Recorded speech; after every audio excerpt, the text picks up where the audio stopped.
Hello, everybody. Welcome to Quantum Catechesis. I'm Father Joe Krupp, and you are not. And we are honored today to have a guest. He's not going to be on the show. His probation officer won't allow it. But Dan is here today, and I'm fired up about it because he laughs at my jokes. Like, I've said things that I thought, yeah, that's funny, and Carrie rolls her eyes and keeps typing, and Dan laughed. So, I was gonna say, wait a minute, now I can be replaced. Yeah. No, Carrie, we could never replace you. That's all it takes. Yeah.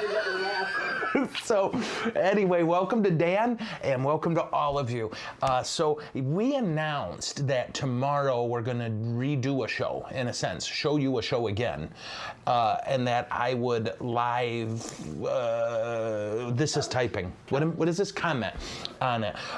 You know, the reason we did that is because it's an insane week and I'm already out of gas, and it's, I think, Tuesday. So Wednesday. But here's the deal. I think we have so much material today that I can just carry it over to tomorrow. So unless, and truly, I mean this, say if you would rather, we just re-showed one with me live commenting, and if so, we'll do that. But otherwise, I think we got enough material for tomorrow as well as today.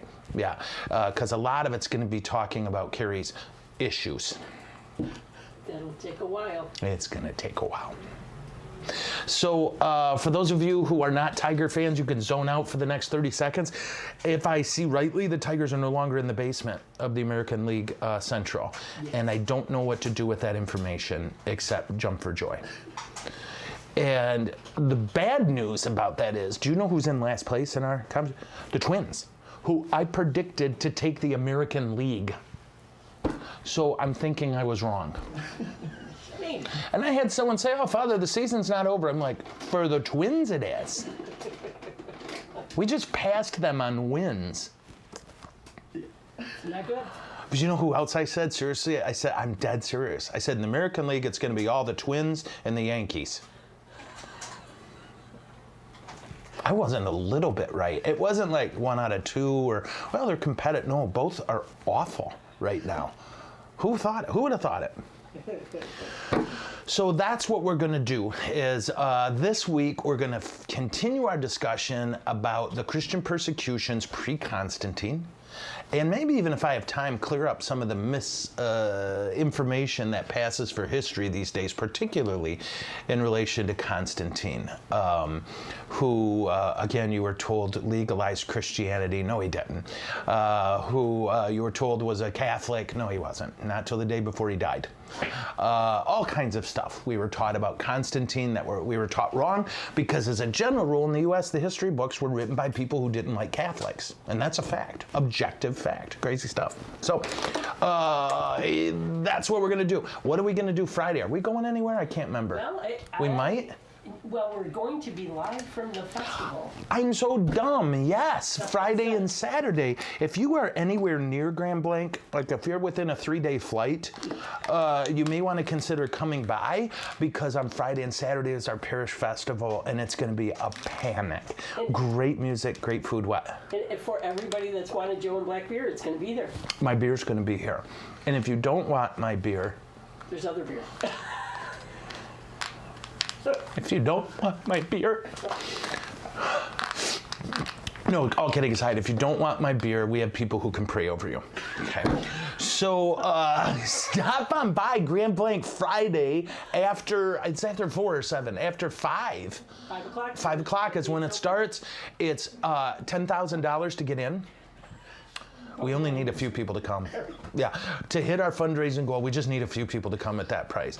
It's $10 to get in, and then once you're inside, there's all kinds of delectable delights and great music, and we hope that you'll come by. It's gonna be fun. I was looking at some of the bands. There's actually a band called Mega 80s, and this is gonna be awesome, especially if they decide to play Prince, because Prince defines the 80s. That's my theory. Do you know why I'm looking at this camera? Because we're trying to figure out how to get the dog to behave himself. He knows. He knows. If he makes noise, he'll get TREATS. Look, and he's going right back in. My dog is possessed by Satan. So I'm just kidding, Satan isn't this tenacious. So last time we talked, what we looked at were, I don't know, can you guys tell me, I don't think we covered Valerian. I don't. I'm not 100% sure. I need you guys to help me remember because I didn't mark it because I'm not what medical doctors call bright. But what we hit was we looked at Nero, and then we looked at a couple of the emperors who were not necessarily known for instituting persecutions, but we looked at some of the letters written to Trajan and Hadrian and how they show us what the attitude was when there wasn't a great persecution happening. What we find is that Christians had a few things that marked them off as people who were disposable to some extent. One is the sheer weirdness of what Christians believe. Right? That's important to note. To the Romans, it sounded like cannibalism when we describe the Eucharist. And they talk about that. It sounds like cannibalism. What are you eating? We're eating the flesh of Christ. So you're eating a human. No, he's God.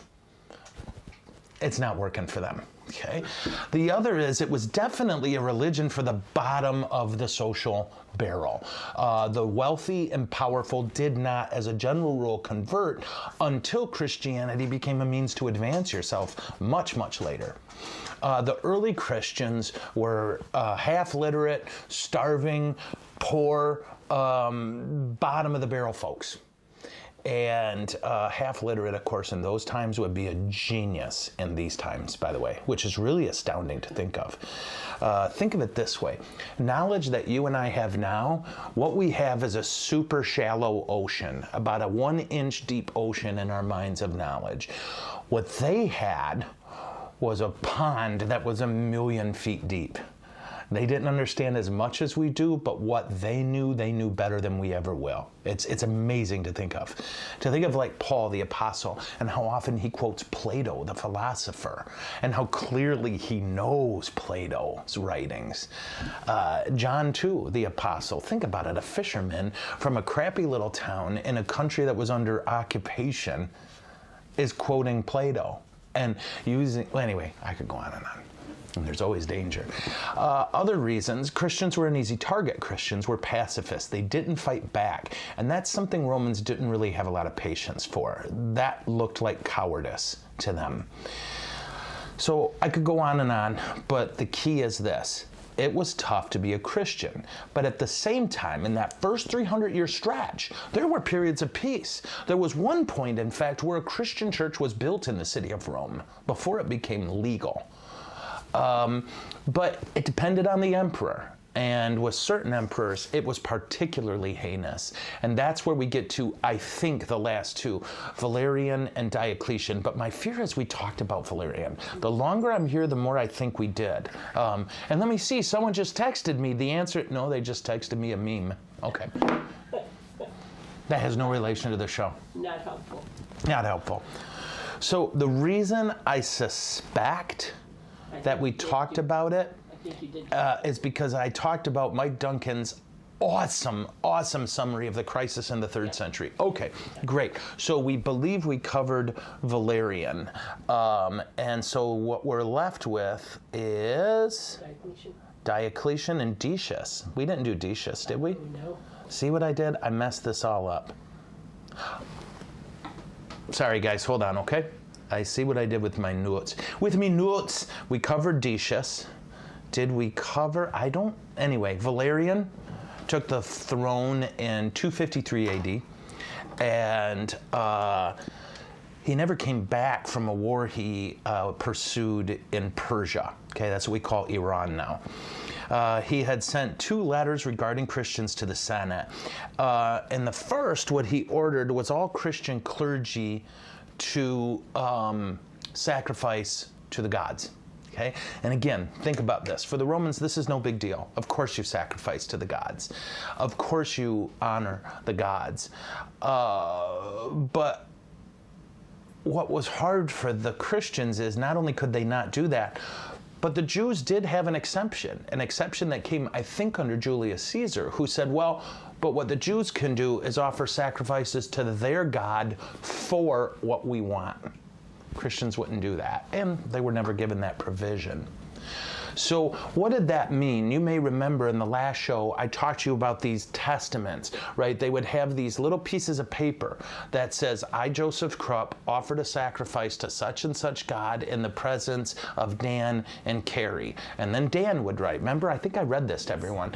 I, Dan, saw Joe offer this sacrifice. And then Carrie would say, I, Carrie, saw, right? So they took this serious. And if you didn't have that piece of paper, you had to do it in front of whatever official caught you, in a sense. So he ordered that clergy in particular, Valerian did, offer these sacrifices and get these testaments. He also forbade Christians from meeting in cemeteries. Now, this is fascinating, and I had to look this up. Basically, one of the reasons Christians met in cemeteries is because Romans, as a general rule, wouldn't go there. And so it was a good, safe place to meet and pray. And it appears, if I'm reading right, that Valerian's thing was, all right, fine, then you can't go to cemeteries, right? Why? No soldier's going to go step in there if he doesn't have to. The next year, whoops, gosh darn, I have a new computer. Yeah. The next year, he sent a letter that bishops and any high-ranking official among the Christians be immediately put to death, and that anyone within the Senate or equite rank, which was pretty high up the food chain, well, equites weren't, but senates were, senators were, any of them who were caught being a Christian would be immediately put to death. And stripped of all of their titles, and their property would be confiscated. This is some of the directives he gave. He also gave one about Roman matrons, that if they were caught being Christian and they wouldn't apostatize, namely, say, I forsake Christianity and offer another one, they would, quote, lose their property and be banished. And that the other thing he did was ordered that everybody working in the imperial house has to offer a sacrifice. He wanted to make sure there weren't any Christians working in his place. Okay, and we're going to see that's a big one with Diocletian, who's the next guy in the lineup. It does appear, this appears to be the first time we know of where Christians were assumed to be moving up the food chain. That if they're worried about a senator being a Christian, that's a big deal. If they're worried about equites being a Christian, that's a pretty big deal too. It's really wild that Decius, who had Decius less than a decade before, tried to stomp this out, and apparently it didn't work. Because just 10 years later, here's Valerian having to do it all again. Okay? So what do we got? Here's some of the people who were executed during this time, some very famous martyrs. Cyprian, the Bishop of Carthage, okay? He was executed. St. Lawrence, any St. Lawrence fans out there? Do you know about Lawrence? No. Lawrence has a great story. St. Lawrence was a deacon, and he has a little bit of a spotty past. And we won't go into it because there's two things where he's particularly kind of funny. He's the patron saint, one of the patron saints of humor, and he's a patron saint for deacons. What did Lawrence do that got him so noteworthy? Well, what Christians tended to do was combine their wealth. Okay? So it was sort of like people were always, oh, see, it's socialism. No, no one had a gun to your head. This was all totally voluntary. If you were a Christian, you could simply give your income to the church, who would then distribute it each day, and the highest priority was the poor. Okay? The highest priority was the poor, not your family. And you may remember, I told you a few times in the past, that stopped persecutions. The fact that you had governors who would write the emperor and say, I'm not killing Christians, they're my best people. They feed the poor. They pay their taxes, right? We like these cats. But be this as it may, at one point, the prefect of Rome, okay, so kind of like a mayor, arrested the Pope, and arrested there were 7 deacons with him. That's all that was in the church at that point of deacons that we know of, 7. And I'm trying to remember which pope, but when they were taking the Pope away, this was the first time we know of where Lawrence spoke and we have the words. He said, Father, let me go die with you. He wanted to go with the Pope to die. And the Pope told him, I'll see you in a couple days, right? So before executing Lawrence, they told him, you have 2 days to surrender all the treasures of the Christian church to Rome. He said, fine. So he showed up at the prefect's office 2 days later with hundreds of poor people. And he said, these are the treasures of our church. Okay? Now, the prefect did not find that entertaining or insightful and ordered Lawrence to be burned alive. And this is where he got kind of a rep. His last words were, quote, turn me over, I'm done on this side. Seriously, that's a true story. Isn't that crazy? St. Lawrence was a bad, bad man. He was. So if you have a friend who's becoming a deacon, like I gave our deacons here, I gave them all St. Lawrence cards. And that's that custom we have, that deacons are in charge of taking care of the poor. How we doing? Good. Yeah, okay. We had Pope Sixtus. Now back then, they didn't tend to call them Pope as much as they called them Bishop of Rome.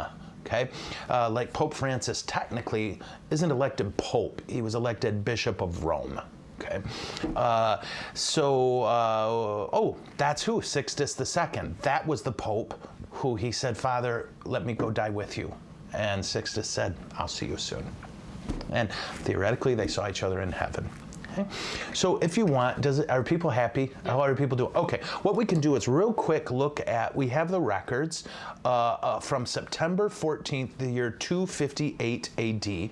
This was the execution of Cyprian. What you're going to hear is this public examination by Galerius Maximus. Now, he's important, although we won't talk a ton about him, because he was kind of one of the heavies behind the next persecution. Okay, this guy had some power, and yeah, all right. So here's the, Nothing. Okay, here's the interrogation. Galerius, are you Cyprianus? Cyprian, I am. The most sacred emperors have commanded you to conform to the Roman rites. Cyprian, I refuse. Galerius, take heed of yourself, right? Namely, brah. That's Latin for brah, okay? Cyprian, do as you wish, in so clear a case as I may not take heed. So he's saying, do what you want. I'm not going to offer a sacrifice to the Roman gods. So Galerius, after briefly conferring with his judicial council, with much reluctance, pronounces the following sentence. You have long lived an irreligious life, and you have drawn together a number of men bound by unlawful association. You have professed yourself an open enemy to the gods and religion of Rome, and the pious, most sacred and august emperors. They have endeavored in vain to bring you back to conformity with their religious adherences. Whereas, therefore, you have been apprehended as principal and ringleader in these infamous crimes, you shall be made of an example to all those whom you have wickedly associated with you. My authority to pass this law will be ratified in your blood. Okay? So then Cyprian's response, thanks be to God. Whew! So they took him to the place of execution and they decapitated him. Okay? So in the eyes of Rome, right, this is the thing that's probably hard for us to understand. They were the pious ones, right? What does pious mean? It's a Latin word. It means duty. You do your duty. What is your duty? You sacrifice to the gods. Remember, there was no connection between morality and piety. You sacrifice to the god and kill your mom. Right? You can sacrifice to the gods and cheat on your wife. There was no connection to religion and morality. That was unique to Judaism and Christianity. Totally unique that I know of. And I know a lot. Just kidding. Okay, so Valerian's son became emperor in 260, and for some reason he ended the persecution. He just didn't care. Okay, and this period is known as, quote, the little piece of the church, P-E-A-C-E, right? Everybody got to breathe for about 40 years, and then it gets real, okay? So how are we doing? Is everybody content? So we've got down Nero, Decius, Valerian, and then we took a sneak peek at Titus, and we took a little look at Hadrian. Hadrian's so cool and so awful. Now we hit the defining persecution. Why?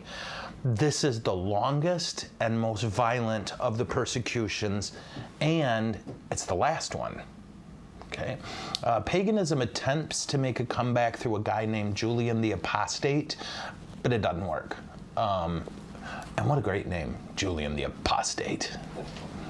You know what an apostate is? Do you guys know? Okay. An apostate is someone who is a Christian who then renounces Christianity. Right? It's not someone who never embraced it. It's someone who embraced it and then renounced it, like Carrie did. I'm just kidding. She never embraced it. Dan, would you like to work with me? This is how it is. This and bathroom humor. All right, so for you guys to understand Diocletian and the persecution, we need to look at 1, 2, 3, 4 historical points, yeah? I love this stuff, but I'm so afraid you don't. Okay, so first, I'm not going to go into all the detail because it would take forever. If you want a smoking summary of this, go to the podcast, The History of Rome by Mike Duncan. It is the finest. I just can't. It is the best thing out there for a history of Rome. And if you get toward the end, it's 180 some lectures. You'll find his whole section on Diocletian, which takes him a lot. It takes him a lot of time, because you remember me telling you about the chaos of the 3rd century. This is the guy who ended it. Okay, and Mike Duncan and a guy named Anthony Everett are my 2 primary sources for what we're going to do here today. And I have started reading, what's her name? She's an English lass, and she's on Nat Geo a lot, and I'm a little smitten with her. Red hair. She has red hair. All right, so first thing you need to know is that this period of chaos that Mike Duncan described as the crisis of the 3rd century, it is Diocletian who ended it. Okay, Diocletian, Bethany Hughes, that's her name. She doesn't really have red hair. Bethany Hughes, I also been reading a lot of her stuff lately because I think I got a little crush. Huh? That's nice. Yeah? Like she's on TV and it's not, she's like, blah, blah, blah, blah, blah, blah, and she knows everything about Rome, and I'm like, nah. So, what were we talking about? Now I'm thinking of Bethany Hughes. Bettany, Bettany. I don't know how you say that. I say Miss Hughes. Dr. Hughes. So Diocletian, through a long series of events, brought an end to the crisis. And how did he do it? Well, how everybody did back then. You kill everybody who's going to stop you. And he did that.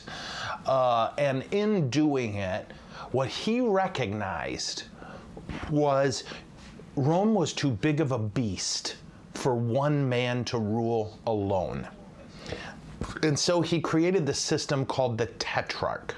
Okay? And the tetrarchy was him dividing the Empire of Rome into 4 geographic chunks. And the 4 chunks, each one had in charge someone who would be named a Caesar. He is in charge of those 4. He is the Augustus. Okay, so they're just taking their names from the dudes, right? Julius Caesar, 300 years before, who kind of crashed the Republic, and then Augustus, Julius Caesar's adopted son, who ended it forever, right? So basically, the Augustus was in charge of the 4 Caesars who were in charge of their geographic areas. And his whole idea was brilliant for that time. What he never seems to have taken into account is when he dies or is killed or is assassinated or is killed or is assassinated, which he wasn't. First Roman emperor that I can think of to officially retire. Do you know this? No. Yeah, only one I know of. And I'm sure, no, Julius Nepos retired, I think. Anyway, Once he dies, or once he retires, the whole thing collapses. But while he had power, it worked. He held it together by genius, by force of will, by fear, and by charisma. And one of the things he recognized is, if we keep killing emperors, we'll never have a stable empire. And so he ushered in a period of Roman history we call the Dominate. Okay? So you had pre-republic, which was a kingdom. Then you had the republic, which is somewhat like how we do government. And then you had the Principate, or Principate, depending on church or classic Latin, which has been from Caesar Augustus till this guy right here. And then you have the Dominate. And what is the Dominate? There is no illusion of power being shared.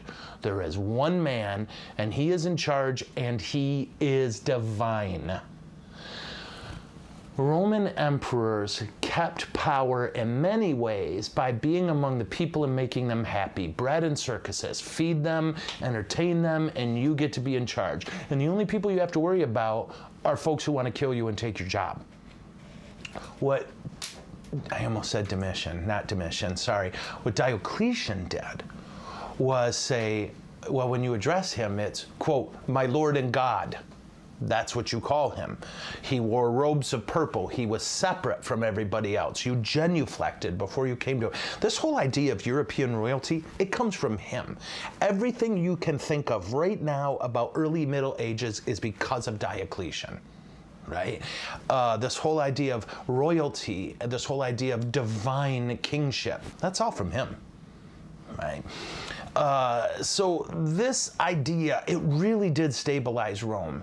And he was, in a weird way, a micromanager.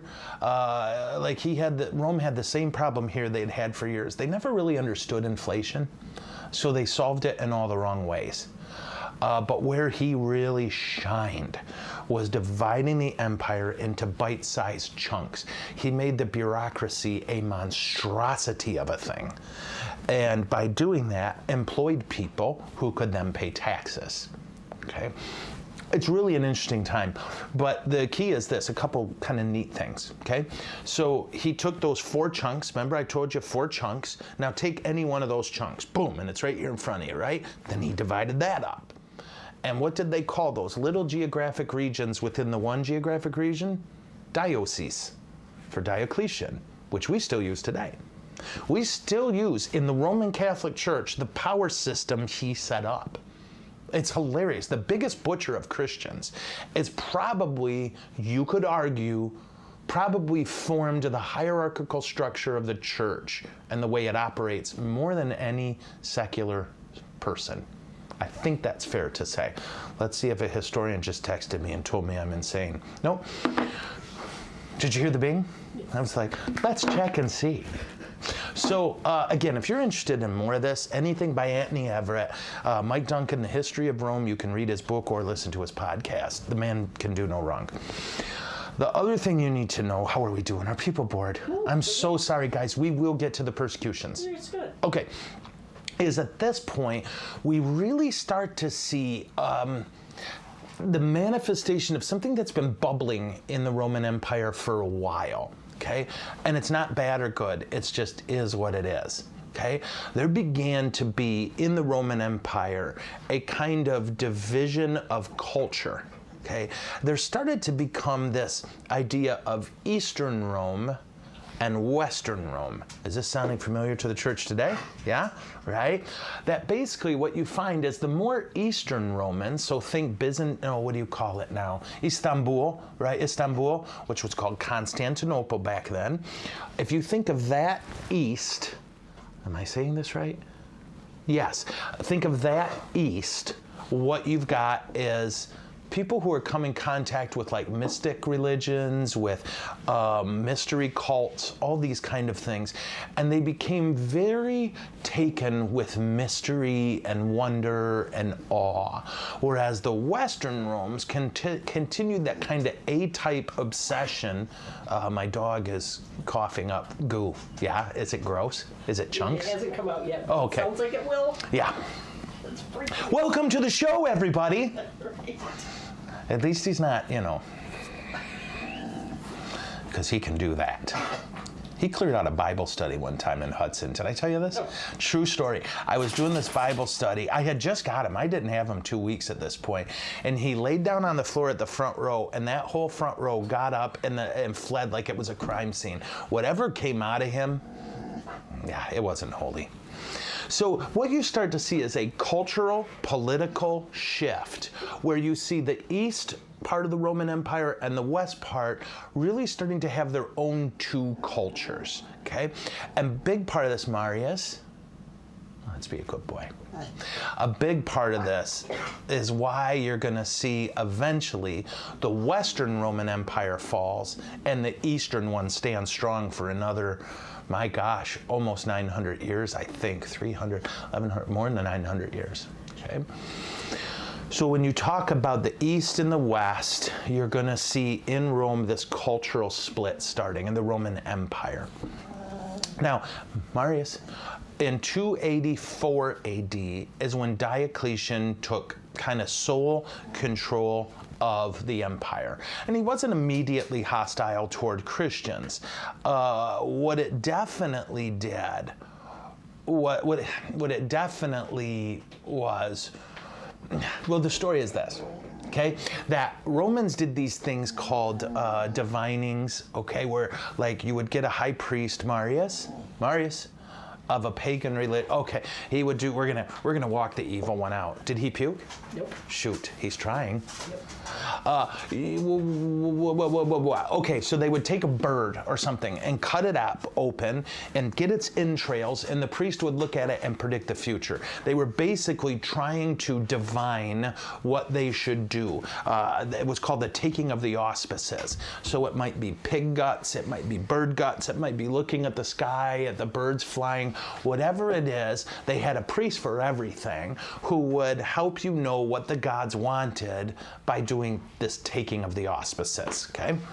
So once you take the auspices, then you know what to do. There's a great one about the sacred chickens. Have I ever told you this one? Oh, the Romans had sacred chickens. And I think it was either the Samnites or the Carthaginians when they were fighting them. And basically the idea was you throw this food on the ground. If the chickens eat it, if the sacred chickens eat it, then you attack. And if they don't, you don't attack.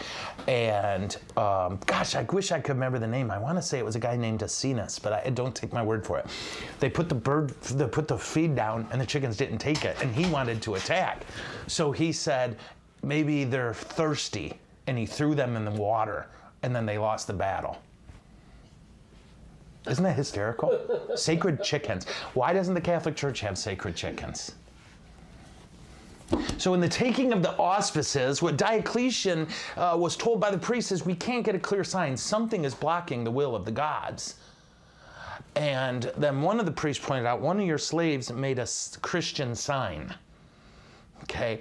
And that supposedly is what kind of started it all. So what did Diocletian do? First, he purged the army of Christians. If you were in the army, you had to make a sacrifice, and if you didn't, if you were a Christian, you were immediately executed. He also kind of gathered to himself all the people a bit horrified by this new little group of weirdos running around, right, called Christians. And in the end, what Diocletian seems to have felt right in his bones, Jesus love him, was if we ever want to restore Rome to its former glory, we have to honor the gods properly. And again, I'm sorry I keep quoting him, but Mike Duncan put it this way. At core, Diocletian was a deeply conservative man who was horrified by this weird little religion and all its weird little beliefs and their refusal to simply add their God to the pantheon. Right? Does that make sense to you? Okay. So what happened? In 302 began a general persecution of Christians, and again, the biggest, the craziest. A general persecution was called on the 24th of February, the year 303. Now, what I want to read to you is one of my favorite things. It's the story of one of the martyrs from this time taken by a witness to the events. So the church has had this document for over 1,700 years. And it's an account of the martyrdom of St. Agnes. Okay? Agnes was little. She was probably 12. This is the eyewitness account. Okay? How we doing? Yeah? There was little or no room in that tiny body for such a wound, though she could scarcely receive the blows each time she rose superior to it. She shows no fear of the blood-stained hands of her executioners. She is undaunted by heavy clanking chains. She offers her whole body to be put to the sword by fierce soldiers. She's too young to know of death, but she's clearly ready to face it. Dragged against her will to the pagan altars, she stretched out her hands to the Lord in the midst of the fire, making the triumphant sign of Christ the victor. She puts her neck and her hands in chains of iron, but no chain can hold those tiny limbs. This is a new kind of martyrdom, too young to be punished, yet old enough for a martyr crown, unfitted for the contest, yet effortless in victory. She shows herself a master of valor despite the handicap of her youth. Were she a bride, she would not be hastening to join her husband with the same joy she shows on her way to punishment. She's crowned not with flowers, but with holiness of life, adorned not with braided hair, but with Christ himself. In the midst of the crowd weeping for her, she shed no tears for herself. The crowds marvel at her recklessness in throwing away her life untasted. All are amazed that one not yet of legal age can give testimony to God. So she succeeds in convincing others of her testimony, of God, even though her testimony in human affairs could not be accepted. What is beyond the power of nature, they argue, must come from God. What menaces the executioners made to scare her? What promises they made to win her over? What influential men stepped forward and offered their hand in marriage? But she answered, "To hope that any other will please me does wrong to my true spouse. I will be his, who first chose me for himself." She turned to the executioner. "Executioner, why do you delay? If eyes that I do not want can desire this body, then let it perish." She stood still, she prayed, and then offered her neck. You could see fear in the eyes of the executioner, as if he were the one condemned. His hands trembled, his face grew pale as he saw the girl's peril and no fear. One victim, but a twin martyrdom. Agnes preserved her virginity and gained a martyr crown. How do you like that? Okay. This was not supposedly entirely uncommon, that people in the crowd, when they saw the courage of Christians and their utter fearlessness about death, would join Christianity. We have numerous martyrs whose names we don't know, but we know that when they were executing Christians, sometimes even soldiers came forward and said, "Then their God is my God. If that's how they are, that's how I want to be." Okay? So the persecution burns through the Roman Empire. But again, out east, it didn't necessarily take as strong a hold. There were, I guess you could call them token arrests and executions. But what started to become clear is there were some within the tetrarchy who weren't comfortable with this, or who didn't want it. And one of them was a guy named Constantius, whose son you'll be hearing about later. Okay? Constantius was, quote, unenthusiastic about persecution. He did not apply, as far as anyone knows, any of the decrees from Rome concerning Christians. And just to jump you to the end of the story, when Constantine kills everybody and becomes emperor eventually, he and another guy passed what's called the Edict of Milan, which made it illegal to persecute Christians persecute anybody because of their religion. Okay. So in Italy in 306, Maxentius ousted Maximinian's successor and promised full religious toleration. Galerius ended the persecution in the east in 311, but it was resumed in Egypt, Palestine, and Asia Minor by his successor Maximinius, the guy we met just a little bit ago. Right.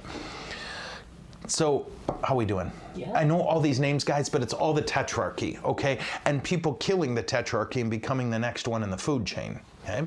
So, basically what you've got is Constantine and a guy named Licinius, who you probably haven't heard of, but they're the ones who made the Edict of Milan in 313. And in it, they basically said you can't persecute someone because of their faith. Leave them alone. And then they added a little something, something, okay? And this was the one where everybody literally went, huh. He said, if you're a Christian and your property has been confiscated by someone, let me know. We'll get it back. Okay, so where's this coming from? Well, what we know is Constantine's mom was Christian. Right? Well, yeah, his mom, not his, what do you say?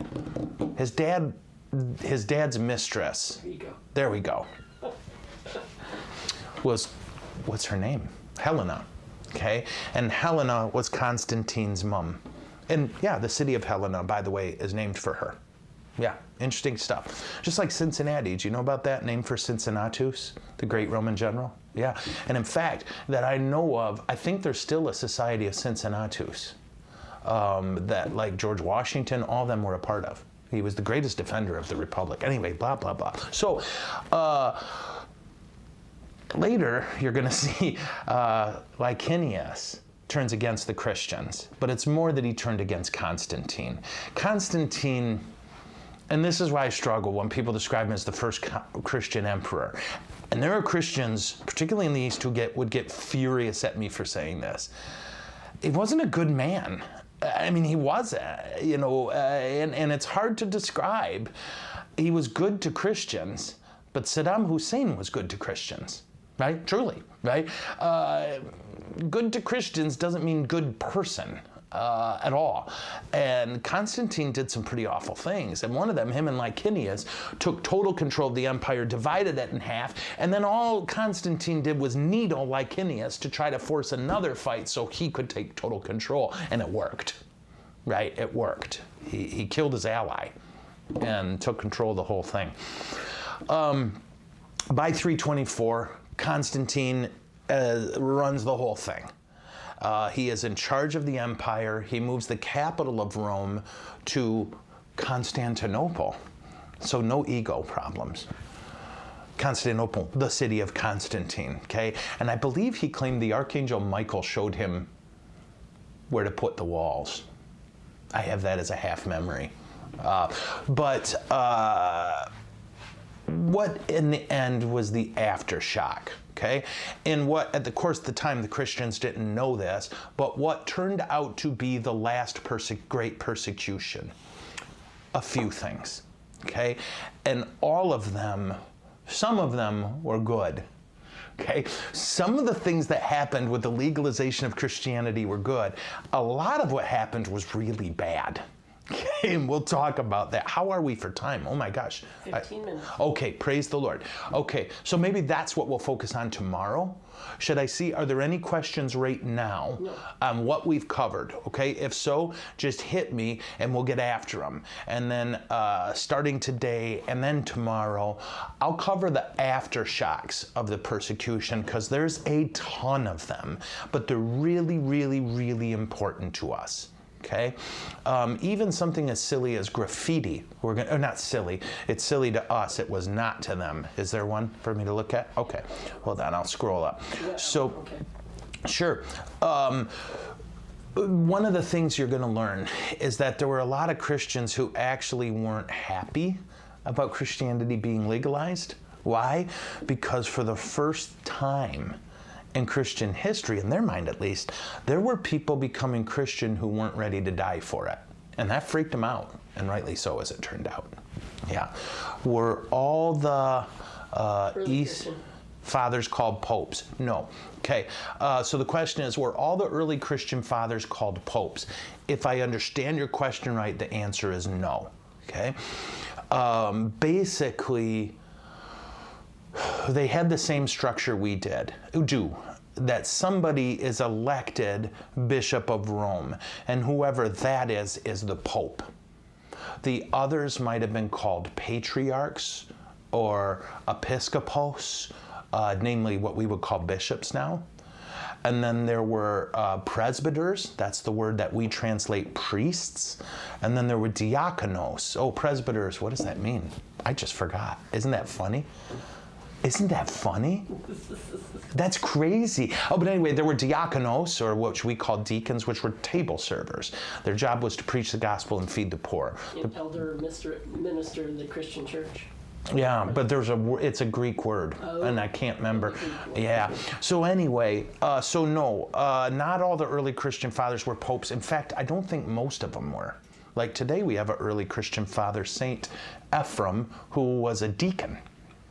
But he's called a church father. Yeah. Crazy stuff.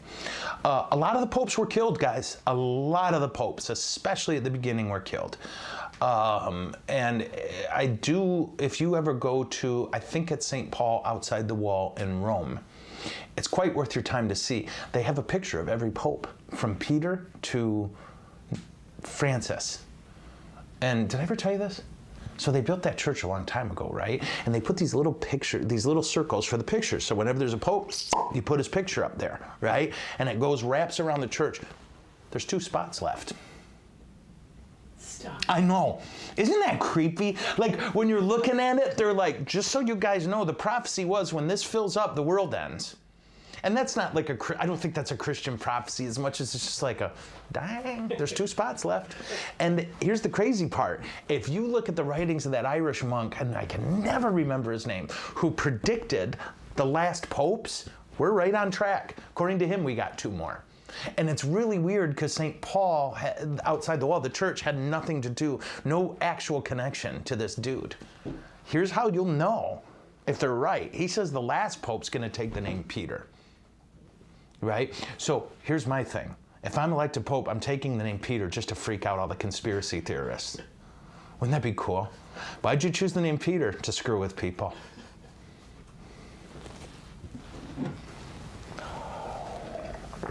Okay, so one of the things, is that for me? I got you. Okay, so what we'll do, let me see, we're doing good. One of the things we're going to find is once Christianity is legalized, things change radically for the Christian church. And again, you're going to have a lot of people who in that time, Christians, who lamented the elevation of Christianity. That whatever else Constantine did, he clearly liked Christians, and he clearly saw Christianity as a means to unify all religions under one umbrella, right? For the Romans, okay, they had so many religions operating within their empire, and they were cool with all of them. Okay? They were not monotheists. They were pagans. They believed in multiple gods. And this is what perplexed them about Christians. Well, just add your God to ours. Pray to our gods and yours. Nope, sorry. Well, they had one guy, a very important office called Pontifex, which means in Latin, the bridge builder. Okay? And the bridge builder, the Pontifex, was the priest over all the other religions. So whether you worshipped Mars or Jupiter, or whether you worshipped Concordia, or you could go on and on and on, you were still under the authority of the Roman person who was named Pontifex. And as a general rule, the emperors took that title for themselves. Okay. Now you're going to find Christians eventually start using that word for Pope, Pontifex Maximus, not just the bridge builder, but the greatest bridge builder. So I thought that's pretty cool, huh? So what we'll do tomorrow, we're going to look at these reactions to the persecution. What happened with Constantine? Why do some people consider it a bad thing and some people consider it a good thing? We're going to look at the creation of the Nicene Creed that we say at Mass every Sunday. We're going to do all of that, and I think it'll be a riot. I do have a message here, okay? So my niece and is this for everybody? This is yes. Your niece? Mm-hmm. Oh, Carrie's niece and goddaughter Mary gave birth to baby Grace this morning. Oh, crap. And she's having some heart issues. I'm sorry. I didn't mean to get all. So she's doing better, but we're asking your prayers for Mary and Grace. So I have a goddaughter named Mary Grace. Did you know that? No. Yeah. So everybody, can we please make sure and do that today? Pray for Mary and Grace. Mary's the mom, Grace is the daughter, and Grace is having some heart issues. Little boogly heart. So let's pray for them, okay, guys? We'll also pray for you, Dan. What a blessing that we got to see you here today. And let's see. I feel like if I start the next section, that will go way, way over, and I don't want to be that guy. So I'm trying to figure out, you don't have any more questions about this topic? I'm trying to think if there's anything else that's really cool. Oh, how's this? About Diocletian, this has nothing to do with religious history. But when he divided up into these little dioceses, one of the things he did was said, well, there's a guy in charge, a dukes, okay? Does that sound familiar? Okay, or dux, actually, D-U-X. And then you had this whole authority structure. So what you're going to see when the Western Roman Empire collapses, this is what leads you to the Middle Ages. You have all of these little regions with one guy in charge. And what did that one guy in charge do? He looked for the guy in charge near him who wasn't as powerful, and then he took it. And that's where you get these kingdoms that emerge. Okay, these kingdoms that emerge all happen because of Diocletian and the structure he set up. No one is more responsible for the creation of the life of serf and king than Diocletian, including his unintentionally disastrous financial policies. Right? Again, Romans, for all the brilliant stuff they could do, they never figured out inflation, and that just cracks me up. And I think, okay, I was going to make a political joke. Don't make political jokes. Great.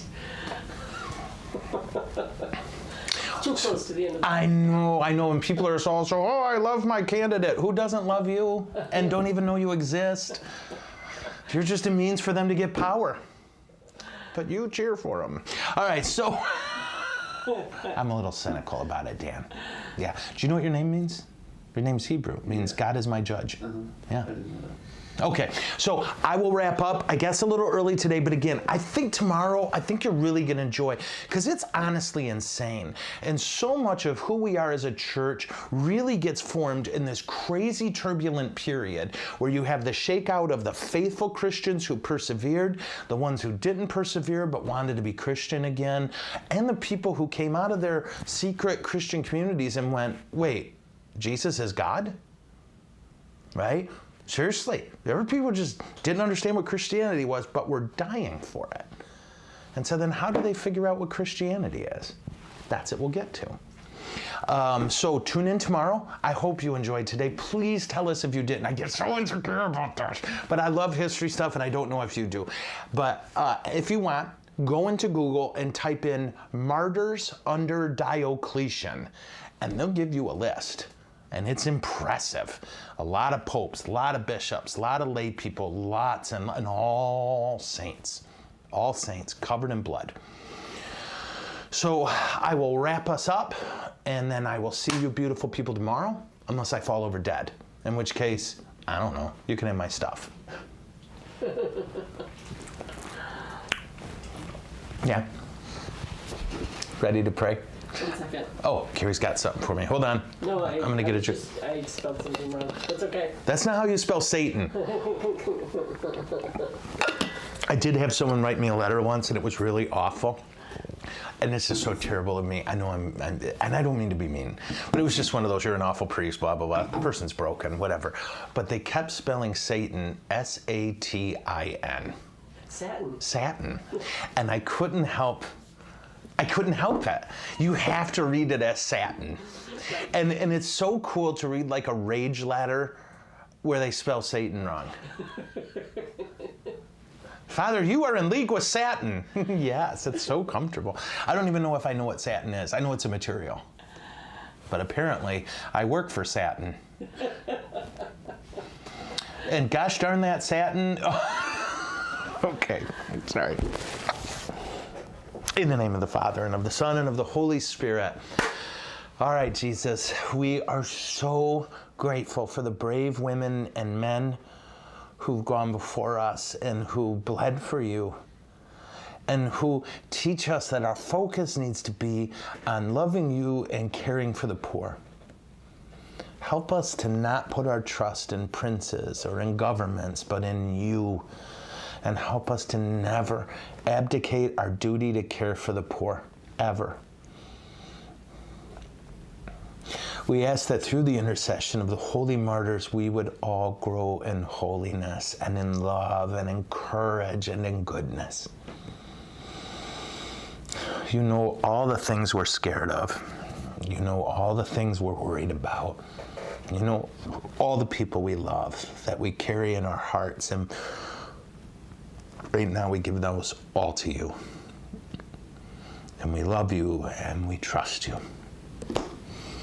And may Almighty God bless all of you, the Father, the Son, and the Holy Spirit. Amen. Thank you for tuning in. If you hated the show, you have to tell me. Nicely. Is it over? No, it's never over.